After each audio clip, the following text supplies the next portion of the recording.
Toshkent davlat gumanitar fanlar universitetida bugun 3-dekabr nogiron, ko'zi ojiz nogiron talabalar o'rtasida va o'zimiz universitet iqtidorli talabalar o'rtasida sportning,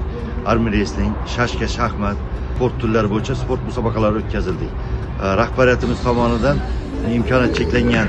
4 ta talabamizga rahbariyat tomonidan sovg'alar berildi va undan tashqari sport turlari bo'yicha 1-, 2-, 3-chi o'rinni olgan talabalarga faxriy yorlik, qimmatbaho mukofotlarda tabriklandi va sport yo'nalishi talabalari shu bayramga bag'ishlab o'zlarini ko'rgazmali chiqishlari bilan ishtirok etishdi.